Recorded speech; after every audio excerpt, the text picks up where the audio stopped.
آپ علیہ السلام نے فرمایا کہ مسلمان کو جو تھکاوٹ، بیماری، غم، تکلیف، حتیٰ کہ فرمایا جو کانٹا اس کے جسم میں، خواہ پاؤں میں چبھے یا کسی اور جگہ، کانٹا جو مسلم کو چبھتا ہے، حضور پاک صلی اللہ علیہ وسلم نے ارشاد فرمایا کفر اللہ بہا من خطایاہ، اس کی برکت سے رب اس کے گناہ معاف فرما دیتا ہے۔ آپ اندازہ لگائیں کہ آقا کریم علیہ الصلوۃ والسلام کے توسل سے اس امت کو رب نے کس کس انداز سے بخشنے کا نظام عطا فرمایا۔ اب پہلا جملہ حدیث میں آیا تھا ما یصیب المسلم من نصب، یہ کہتے ہیں کہ کسی وجہ سے بندہ تھک جائے، اب ظاہر ہے وہ وجہ حلال ہونی چاہیے، اجر جو ملنا ہے۔ اب ایک بندہ حرام میں منہ مارتے مارتے تھک گیا، اس پہ تو لعنت ہی اترے گی، اجر کا کوئی اس کے ساتھ تعلق نہیں ہے۔ مثلا نوافل پڑھتے پڑھتے تھک گیا، قرآن پاک کی تلاوت کرتے کرتے درود و سلام، ان کا اجر تو مل نہیں رہا ہے، ان کا اجر تو جو اللہ کریم اور اس بندے کا آپس میں معاملہ ہے، ظاہر ہے اس کو ہم تو نہیں چھیڑ سکتے، اس کے دل کا معاملہ جانے اور اس کا رب جانے، اور بندے کی عبادت پہ جو اجر کا سسٹم ہے وہ بندے کے دل کے ساتھ ہی تعلق رکھتا ہے۔ جتنا اخلاص بڑھتا جائے اتنا ہی اس عبادت کا ثواب بڑھتا چلا جاتا ہے۔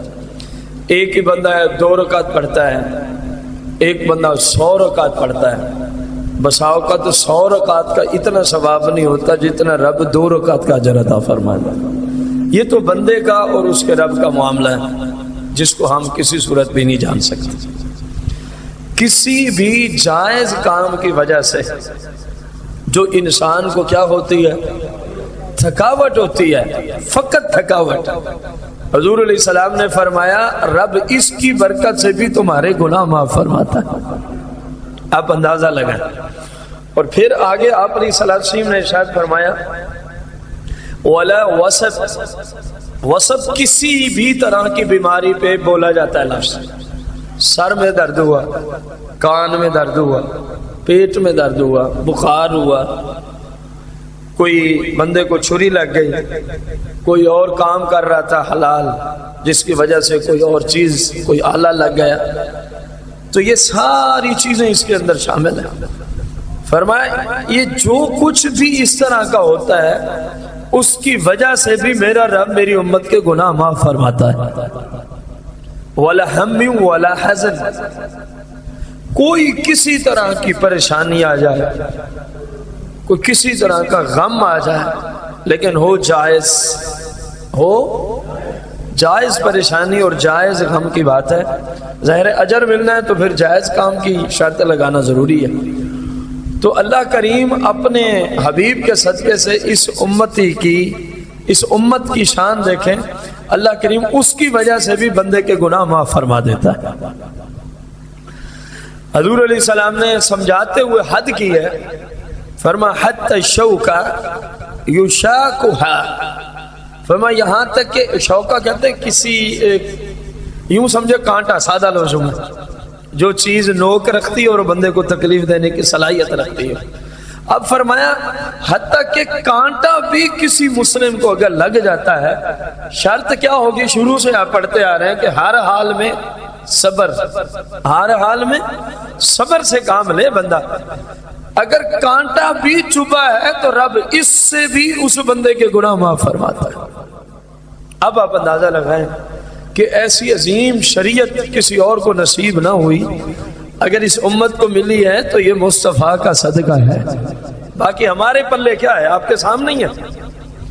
اگر ہم آدم علیہ السلام سے عیسیٰ علیہ السلام کی امت تک ساری قوموں کو بھی دیکھیں نا، آپ یقین مانیں کئی گناہ ایسے ہیں جو شاید پیچھے نظر نہ آئیں، یہاں نظر آئیں، اور یہ احادیث کا باقاعدہ طور پہ مفہوم ہے